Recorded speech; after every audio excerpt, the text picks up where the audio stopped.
right, gang. Hello, everybody.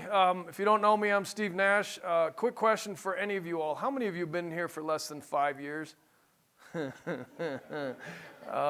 Last time I gave this presentation was 6 years ago. Last time I did it in this museum was 6 years ago. So this one is for you all. I'm leaving the museum on December 29th. I wanted to share my knowledge, a snippet of my experience with a world-class collection of art that ended up here at the Denver Museum of Nature and Science in a story that, you know, is beyond belief. It's Hollywood, it's Netflix kind of documentary level intrigue and import and so on. Good news is I published this story in a book. There's a couple of copies of it back there if you wanted to take a look at it. It's called Stories in Stone. It's, as I'll relate throughout the course of this half-hour presentation-ish, it's not the book that I would publish now for a variety of reasons. It is the story that the artist's wife wanted me to tell, and there wasn't enough knowledge out there about these things for me to really critically evaluate much of the stuff that she was saying. And I don't want to cast aspersions at her. She's a friend of mine, but she had an agenda that I was less aware of at the time. In any case, Stories in Stone, Vasily Konovalenko's gem carving sculptures. They're upstairs on the west end of the museum. Next year is the 40th anniversary of them going on display here at the Denver Museum of Nature and Science. It's been 40 years. So these things exist within the historical context of the institution for nearly half a century. But when I got here in 2006 and say, hey, what are those things? Well, they're the Konovalenkos. All right. How'd they get here? Trustee connection. That was it. Really, that was it. Aside from the introductory panel up there was not much about these things. And they came into the museum unplanned. It was in 1984. It was when we had, I think, the Ramses exhibit. Jeff, was that 84?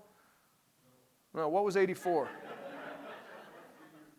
There was a big exhibit, big traveling exhibition in 84. Mary Rose, yeah. Also, the IMAX Theater opened in 1984. So the exhibits team, the production team, everybody was really busy. And then all of a sudden it got decided that we had to make an exhibit of Russian gem carving sculptures.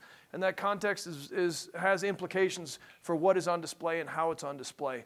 But one of the things that I really don't like in museums is when museums have things, don't know what they've got and why they've got it. And I've spent a career working on collections to make sure that we know what we've got and why we've got it and whether or not we should keep it. But here was an exhibit at my beloved Denver Museum of Nature and Science that we didn't have a whole lot of context for. So I said, all right, let's start taking a look at this. First, Rick Wicker and I wanted to do a catalog of these things. Let's just do some photographs, publish a book, just of the 20 here at DMNS, and then that expanded to a worldwide concern in which we got photographs of virtually all of the gem carving sculptures that Vasily Konovalenko ever made. So what are the take-home points that I want you all to remember? Vasily Konovalenko resuscitated an art genre. In Russia, there's been a long-standing tradition of gem carving. But typically, and Fabergé, the workshops of Carl Peter Fabergé were involved in this, but they made very static figures. A soldier standing at attention, right? Or somebody else doing something, but they're very static. And what Vasily Konovalenko brought into it is a theatricality, a dynamism, a whimsicality that was unknown prior to that. But that genre died in 1917 with the Russian Revolution. And it wasn't until the 1950s that Vasily Konovalenko resuscitates this. Gem carving is still a huge tradition in Russia, but Konovalenko effectively resuscitated it after 4 decades after the Russian Revolution. Again, his background in the theater is important. The collection that is upstairs, and I'll state this categorically, is the finest in the world. It's the finest on the world that's on public display, but as a collection, as an oeuvre, it's 20 sculptures, undeniably the best in the world. And they ended up here at the Denver Museum of Nature and Science. Crazy story. And then also, and there's raw materials back there, but one of the things that Vasily Konovalenko brought to this is that he could take a piece of stone and literally see through it. So none of the attributes on these sculptures are painted on. Very few of them are added. Some of it can be gold-plated something. What's the word? Silver, gilded. He uses a variety of techniques, but nothing is painted. You can see it's been a little while since I've done this. So here we go. You know, this is Prisoners, a close-up, not very good shot of Prisoners upstairs. This guy's beard, his whole 5 o'clock shadow there, it's not painted on. It's natural flaws in the stone. And this is what was so crazy about what Konovalenko did. Almost none of these attributes are painted on. So The summary of his career, again, the serendipity, the unbelievable unlikelihood of this genre. He's working in the Mariinsky Theater. It's a very famous theater in St. Petersburg, Russia, still there in 1957 as a set designer. And he's working on Aida and Romeo and Juliet and all these other kinds of things. And then he gets a job in which they're working on a ballet called The Stone Flower. You can look at it on Netflix. To American eyes, it looks oh so Russian. Oh so Russian.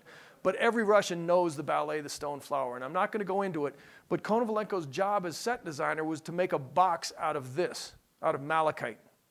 And so he did. That's what he did for that set, and he made a box out of malachite, the Russian national mineral, and he fell in love with gem carving at that point, and he started doing it on his own in his garage. The collection that we have upstairs, as I said, got here in 1984, and then we started working on these things in about 2009. So improbable beginnings. I'm an archaeologist. I have nothing to do with Russian gem carvings, and yet we walked into that opportunity and did something with it. There's Anna Konovalenko. She is still alive. She lives in Europe.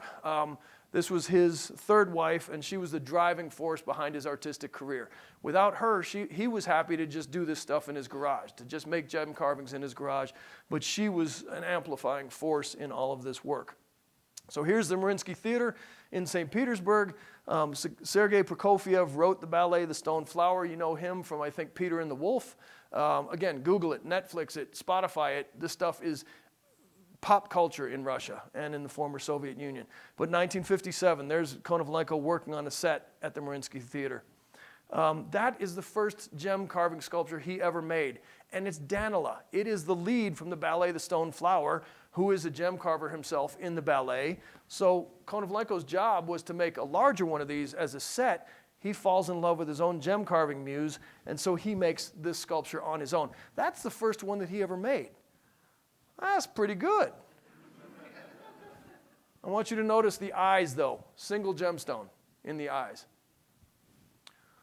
There's another early one that he made. I absolutely love this thing. A robust individual, Cossack warrior, turquoise here in the brooch, nephrite shield, nephrite sword, gold-plated silver chainmail, the peasant shoes that are so typical of Russia back in the day, and so on, a single diamond up in his helmet. The acquisition of these raw materials was not easy for Vasily Konovalenko. In the Soviet Union, it was illegal to trade in precious and semi-precious stones. It was illegal to possess gold and silver. This caused problems for him later on, as we'll see. But as he got more and more renowned for his abilities, people who collected these kinds of materials really wanted him to have their materials. So this impromptu market started up where people were thrilled if their piece of nephrite was used for a shield, for instance. Here's another one. We were talking about obsidian in the back. Obsidian is used to make stone tools. If you can get your hands on obsidian and you're a stone tool making society, it is the creme de la creme of raw materials. It makes edges that can be used to do open heart surgery and things. Really, really sharp edges. This thing up here is made out of obsidian. He carved it out of obsidian, and everybody I know who works obsidian says, how do you carve curved surfaces in obsidian? Well, he did it. The other thing I want to point out here is that whimsicality, that theatricality aspect of these sculptures. This guy is a peasant out there, and you look at it, and he's got a brass samovar, which is for making tea in, boiling water and things like that, and that's where most of our American eyes stop, because the samovar is different enough for us that we don't know what to make sense out of it. And then if you start looking at it in more detail, there's one boot, one foot coming that way, and wait a minute, there's some skin there. What's going on? He doesn't have a shoe on. What's he doing? He's heating his boot on the samovar. All right, cool. All right, so Anna Konovalenko comes into the picture in the mid-1960s and says, Vasily, you've got this genius. We need to get your work out and about and so on. And she works and works and works, and they work through connections in Moscow and things. But ultimately, in 1973, they get an exhibit, a publicly displayed exhibit at the Russian State Museum in St. Petersburg. And when you call it the Russian State Museum, you look at that thing, I was like, wow, that's really the Russian State Museum, right? It's stately. It's got Greco-Roman columns. It looks like a museum. And Vasily Konovalenko was really the first living artist to get a show in the Russian State Museum in decades. And when this came out, remember he resuscitated a genre. When this comes out, it went bonkers. 250,000 people went and saw the show. The catalog sold out. There were people lined up to go see this thing. He hit the big time. And most people were cool with it. Most people were cool with it because he's resuscitating the genre, doing all this other kind of stuff. But some people were not cool with it. And that guy, Grigory Romanov, was not cool with it. He was the highest ranking Communist Party official in St. Petersburg, Russia at the time. And he was not included in any of the planning. He therefore felt like he was cut out of the loop from any of the glory that goes with it. And the Konovalenko say, well, we invited him to the reception. He could come and share with that. He was mad. And so he sends the KGB out after to investigate the Konovalenko family for various crimes, including possession of precious and semi-precious stones, guilty as charged, including possession of gold and silver, guilty as charged, including trafficking and making fun of the Russian people was a third. If you see these images as making fun of the people, as a government party official might, then guilty as charged. But what's really crazy about this, that guy in 1985 was Mikhail Gorbachev's main rival, political rival. And in 1991, when the Soviet Union fell, that guy by rights should have become, or when the Soviet Union was in turmoil, that guy by rights should have become head of the Soviet Union. But he was on vacation. I'm not kidding, folks. I am not kidding. He was on vacation. There was no Zoom. There was no cell phones, no nothing like that. He's out of commission at a dacha somewhere in near Sochi or something like that. So Gorbachev comes to power. This is a Forrest Gump-like moment, isn't it? Where the whole course of history could have changed if that guy wasn't on vacation. In any case, he persecutes the family, and they go and they confiscate all this stuff, and they search the places and just make their lives really, really terrible. And ultimately, the solution that was agreed upon was that Vasily Konovalenko would donate his sculptures to the state. They confiscated them. And that he would move from St. Petersburg, which was then Leningrad, he would move to Moscow, where they would set him up for a job at the State Gems Museum. The reason that I emphasized Russian State Museum is because state means different things here, as we'll see in just a minute. So from 1974 to 1981, he's working for the state. He's busy making tchotchkes for politicians and for parties and stuff. He's not really free to practice his art. And so he's miserable. And in the late 70s and early 80s, the Soviet Jewish emigration visa policy took hold. And his wife is Jewish. Anna is Jewish. And so they went and filed for a visa to flee the Soviet Union. That visa came in one day, and 48 hours later, Vasily is out the door and on his way to the United States, where Anna's brother lived in New York, and then the family followed shortly thereafter. So it was resolution of a sort, but it didn't make anybody happy. Nobody ended up happy, except maybe Grigory Romanov up in St. Petersburg. When I said state means something different in this case, that is the Russian, it's not the Russian State Museum, doggone it, what's the name of it? It's the State Gems Museum. That's it. It's in an apartment building. It's in the basement of the apartment building. Rick Wicker and I went down here for 2 weeks running to go and photograph his sculptures while we were there. That's the interior of the State Gems Museum of Russia. It's not ridiculously horrible. We've seen lots worse, but it's certainly not the grandiose thing up in St. Petersburg. And the family is still a little bit upset about their sculptures being here. Last time I was there in 2019, these have been removed, and the gem carving sculptures that were over here have been put in standalone cases so that you can see them from all sides and see them up close and all that. It's not a terribly impressive facility, and the family has always been hurt by that. But some of the sculptures that he did in this era while working for the Soviet Union, working for the government, hearken onto very, very, very Russian themes. This one is called Picking Mushrooms. It's a grandparents out picking mushrooms. Leonid Brezhnev loved picking mushrooms. And it's almost certain that Leonid Brezhnev said to Konovalenko, please go make a sculpture, not please, go make a sculpture of picking mushrooms. And you can see there's the mushrooms. Some of the genius of Konovalenko is that he didn't need to modify the gemstones. He just put them in a basket. They look like mushrooms. All right. But take a look at this, the flaws in the gemstone. Here's a coat that this man is wearing. It's made out of nephrite. And James Hagedorn was key in pointing this out to me. The flaws in the stones look like where, the flaws in the stone look like where the buttons should be in the toggery, in the clothing, right? It's there. Intentional? Nope. Luck? Yep. Chance favors the prepared gem carver, I guess. That's incredible. Here's another one that we look at it and it's like, oh, that's interesting. What is that? Every Russian knows what this scene is. It's called The Fox and the Beaver. And it's an old man with a young woman on his arm and so on and so forth. I don't particularly like this thing too terribly much for any number of different reasons. But I got to tell you what I like. That man's cane. That sucker is dapper. This sagacious dude strutting down the street with his cane and doing his thing.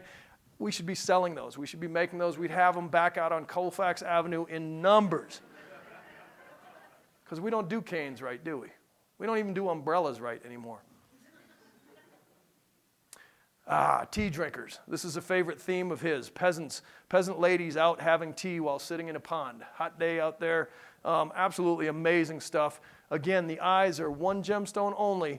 But look at the dynamism, the whimsicality. These women are having a good time out. This is not Fabergé doing a general. Totally different. And the Russian people loved it. Absolutely loved it.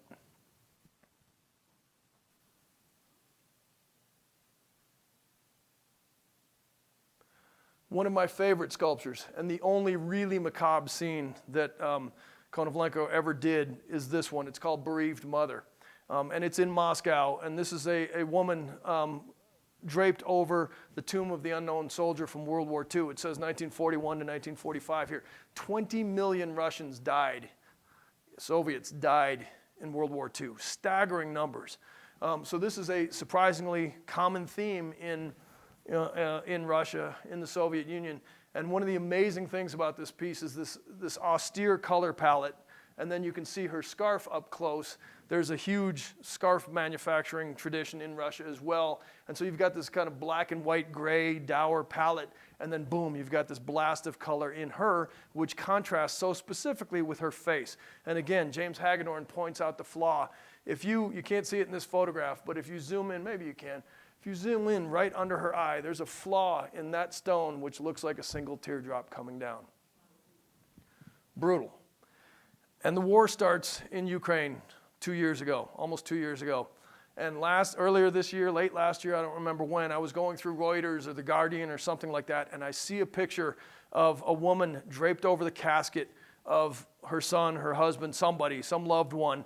And my goodness, does it look just like this. And I published it in Sapiens. So if you go into Sapiens in the Curiosities piece, you can compare this scene to this photograph of a woman today in Ukraine, and it is mind-blowing how close it is. So what he was depicting here was partly a single woman bereaving. It's also a very, very cultural event. The way that she is doing this is a very, very cultural aspect of grieving. Really, really extraordinary. Oh, there it is. I did have that in there. You see this ever so slight light dash right in there? Can't possibly have planned it, but man, it starts to look good in there. How about this one? Likbez. This is in Russia as well. Highly, highly unusual. This is a Red Army soldier in World War I teaching peasants how to read. And Hagedorn also pointed something out, is that there's actually what he would call a mistake in this, but you can see the blonde hair, the streaks are going horizontally, right? Streaks in the stone. This one would have been better had he done streaks going vertically, and then it looks more like highlights. I cut the guy some slack. Anyway, this one is one of the favorites. This was the highlight of the Russian exhibit that we did in 2016. This is the one that the Kremlin Museum really wanted to emphasize. And you can see peasants working away, trying to better themselves. Intent expressions on them. Look at her. She's got her tongue out as she concentrates. Really, really cool. All right. So he flees New York he flees the Soviet Union in 1981, and he comes to New York. This is the close-up of the donkey in Gold Prospectors upstairs. It's the only sculpture that he did that has an American theme to it. And we'll come back to it in a moment, I think. But isn't that donkey cool? That is like the goat of all donkeys, man. It's just, that is awesome. So he lands April 16th, 1981. There's 3 sponsors, all of whom are now dead. Don't really need to go into that. And then Al Cohen, who was one of our trustees. His construction company built the northeast and southeast atriums for us in the early 80s. Al Cohen arranges to get 18 of these sculptures donated to the museum, put on display in 1984. It was originally planned for 1983, but here's the history lesson, the history test, folks. What happened on September 1st, 1983 that caused the tensest moment of the Cold War after the Cuban Missile Crisis? anybody remember? Yeah, come on, Erica, you got this on the tip of your tongue, don't you? I'm going to share it with y'all. The Soviet Air Force shot down Korean Airlines Flight 007. You remember now? 747, there were two 747s, partner flights going from JFK in New York to Anchorage, Alaska, down to Seoul, South Korea.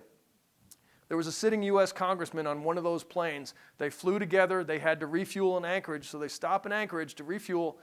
And then the radar station on the Bering Strait, what are those islands? Bering Islands, was down. And at that time, 1983, 747s had a pilot, a co-pilot, and a navigator. And that navigator sat there in the cockpit with a protractor and a compass. Remember those? And had to work out the trajectory on this plane. The radar installation was out, and they made a mistake. And over thousands of miles, that mistake compounded, and they flew over Russian airspace not once, but twice. And the second time, the Russian Air Force shot them down because they couldn't tell what it was. They thought the invasion was starting or something like that. Killed a sitting U.S. congressman. That happened September 1st, 1983. We're supposed to open this exhibit in October. Senior leadership at the museum said, yeah, maybe we don't want to open an exhibit of Russian gem carvings at this moment. So they waited until March of 1984. Totally understandable. There's the flight path. Zip, flew over the Kamchatka Peninsula and then Sakhalin Island, and then boom, get shot down over there. Horrible, horrible event that has implications for the exhibition history here at the museum. But there's the display as you see it right now. Those cases are from 1984 still. I don't know exactly how long the exhibit has been here. When I first got here, there was only 4 or so upstairs, and there were many scattered around. Anyway, that's where they are now. We're making improvements to them now, to the signage and stuff. Critical adjustment here, folks. We're not going to call him a Ukrainian artist. He was born in Ukraine, lived in Russia, worked for the Russian government. He considered himself Russian later in life. We're not going to call him Russian either. We're going to refer to him as Soviet. He was a Soviet artist, and that is the truth.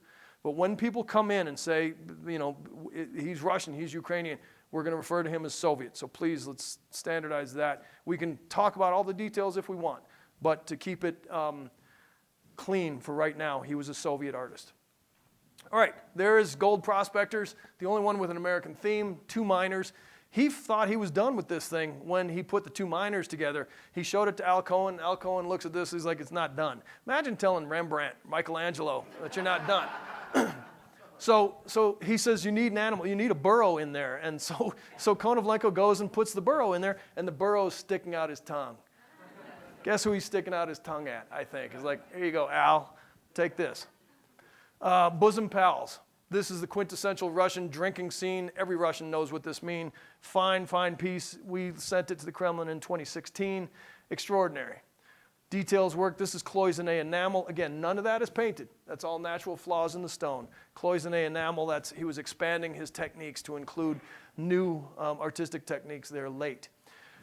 After 1984, he fulfills his commitment to those 3 sponsors and the Denver Museum of Nature and Science. He makes some money. He is finally free to pursue his art as an artist. And he makes this one. It's called Gypsies. That's what they named it. There's some folks who believe that that's a problematic name. I'm not going to weigh in on that just right now. But this is an extraordinary, extraordinary piece. Again, none of it painted. But look at her. I mean, this is the close-up of her face. It's absolutely extraordinary what he does with her face. But look at the eye. It's now 3 different gemstones. One for the pupil, one for the iris, and one for the sclera, the white part of the eye. Look at how much more dynamic, how much more compelling that is. He started dragooning new raw materials, new techniques into all of this as he goes through. You know, a nice little detail with some jewelry. She's berating her husband because the wagon wheel is broken and so on. There he is. He was criticized for making clunky hands. I challenge you to carve hands out of gemstone and make them elegant. I challenge you. But look what he does with this guy's hand. The tendons and the veins in that hand are accurate. That's his crowning glory. That's him saying, world, look what I got for you. You've criticized me. I'm giving you that. The other thing that's crazy about this is that Rick and I photographed, lots of mirrors involved when we photograph, 3 pieces to his eye, and look what's happening to the gemstone up there. What happens back in the day when you used flashes on people's eyes? Red eye effect. Holy smokes, this dude has red eye. And if you look at it, it's not red. That's the flash. I'm telling you, there's a ghost up in there. Lazy workers. This is him messing around trying to do some other things. They are supine, right? They're just chilled out. You know, they're government workers of some kind, but it's break time, so they're breaking.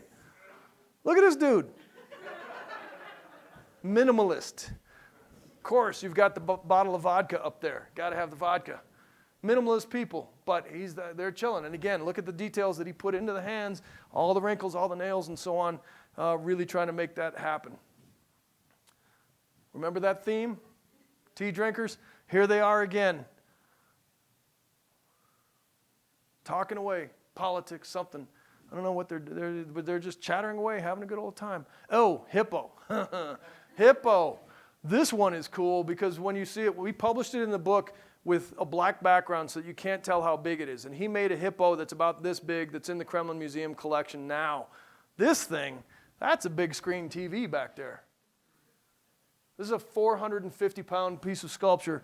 It's quartz that's got gold filament running through it, so it looks like a hay bed for this hippo. It's a ruby, a single ruby for the tongue, diamond eyes, a mineral called Konovalenko, C-A-C-A, anyway, it's a mineral, and then Bellerette's quartz for the mouth. This thing is absolutely extraordinary, mind-blowingly large, ridiculously cool, and who doesn't like hippos? Where's Courtney? Is Courtney in here? She's the hippo lover here. He did that one for Courtney. And then the guy was a Russian man, and back in those days, Russian men didn't live out of their 50s very often. He died at 59 of a cerebral hemorrhage. He was a drinker and smoker. I would have loved to have gone drinking and smoking with that guy. But he dropped dead, cerebral hemorrhage. Think about the art that was lost. He was only 59, and what that guy could have done if he had the chance to pursue his art in perpetuity. All right, very, very quickly, since I know you all got to get back to work, we did lend 3 of these sculptures to the Kremlin Museum in 2016 for an exhibit. We wouldn't do it today, clearly. It was a little bit risky at the time, but it was the right thing to do because museums share culture. We lent bosom pals to them. This is what they requested, was bosom pals. They requested this one for reasons that I'm not entirely sure about, but they wanted it. And then this one, which is upstairs, it's called Wanderer. Every Russian knows what this represents. Any of you all have any ideas? He's flashing a gang signal. Yep, I called it that. He's flashing a gang signal. What does that mean? Any idea? Anybody ever hear the Old Believers? In 1666, the Russian Orthodox Church split into a progressive wing and a conservative wing. Conservatives didn't want to adopt the reforms, and so they stayed doing their own traditional old ways. There's some Old Believers in Oregon, Washington, Alaska, Siberia. The gang signal there is for the Father and Son, but not the Holy Ghost. And every Russian will look at that and know exactly what it is. That's an Old Believer. And every American looks at it and says, is that guy crazy? Is he homeless? What is it? Is he unhoused? We have no cultural references for this thing.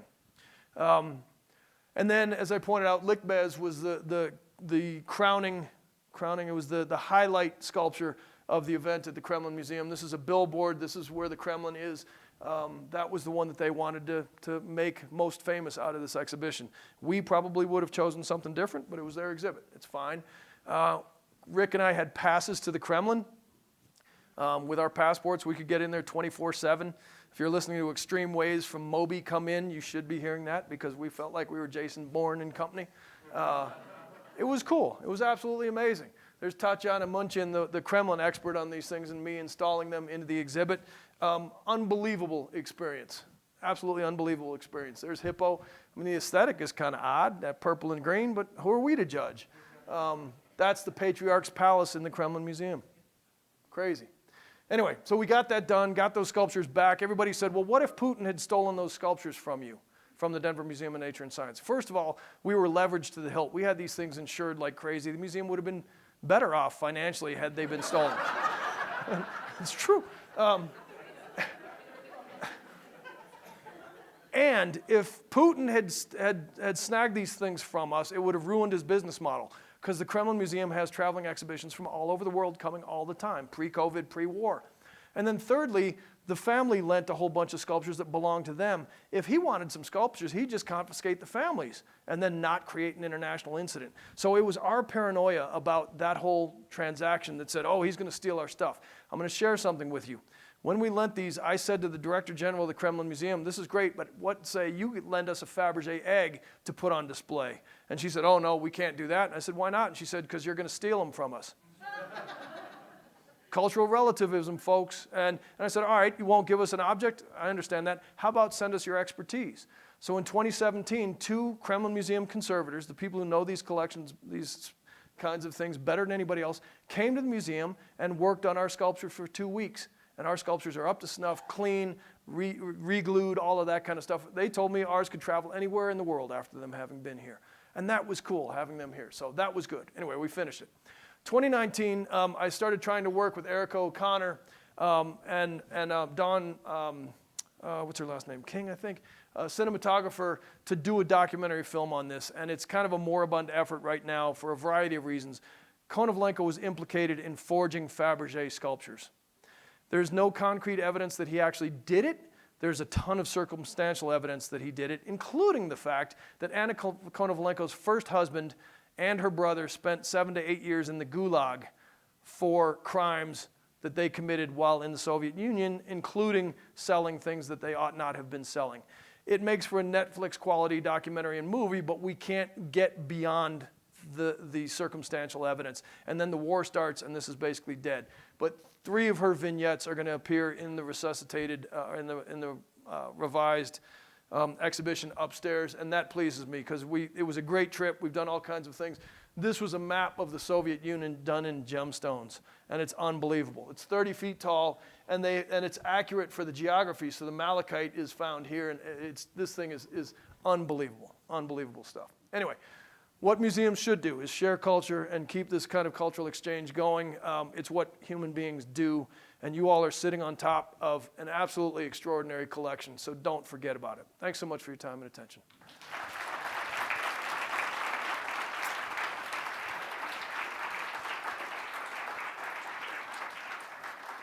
And recognizing that we're all on the clock, if you need to duck out of here, I won't be offended. If you've got questions, thoughts, comments, I'm happy to sit here and chat with you about any of this. So again, thank you. Yeah, thanks.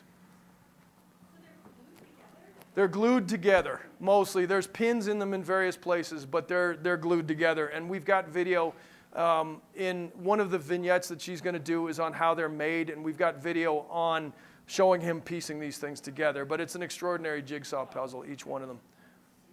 Seriously, yes. It doesn't make any sense, but it's, yeah. Johnny? So the question was he ethnic Russian? He was born in Ukraine, in Donetsk, which is where the war really started and got going. No, he's ethnic Ukrainian, but he went to Russia. It's the Soviet Union back in the day. He joins the Soviet Navy. He ends up in St. Petersburg. He considered himself to be Russian at the end. Can you turn it on? Oh. Can you turn it on? 2012 Science Lounge. Is there a question back here? Mm-hmm. You may have addressed this, but was this all done by him alone, or did he have a team of people, or how did he achieve so much of it? He did it mostly himself. He had a couple of students at various times. His daughter Lisa, whom I've met numerous times. This is Greg Koronovich's talent at work. We staged the theft of this thing during a science lounge back in 2012. I still have that hoodie. It's in worse shape.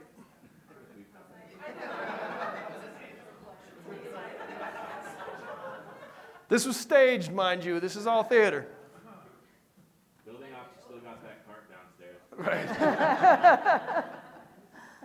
In any case, his daughter tells me that she had a very strange childhood because she was expected to be polishing stones and so on. So he did most of it himself, unlike Fabergé, who had a huge workshop of hundreds of people doing these kinds of things. It was mostly by himself. There were people who took this science lounge really, really seriously, and I was walking around that night, and people would come up to me and go like that, because their job was to figure out who done it. And Bill, the security guard, you guys remember Bill? Yeah. He was standing in the back of this thing, and he was a suspect in it, as was Nicole Garneau. And people took it seriously. Conservators don't watch. Oh, good, they left. Any other questions as we're watching this thing? Patrick? How did museums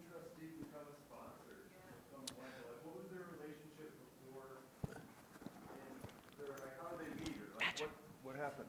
Oh, It's being approved. sorry. What was the museum's trustee's relationship with Konovalenko? How did he end up becoming a sponsor? Thank you for the question. Al Cohen, Jack Ortman, who was one of the 3 sponsors that I listed up there, was a diamond dealer in New York. His clients included Liza Minnelli and other New York dignitaries. His client list also included Al Cohen.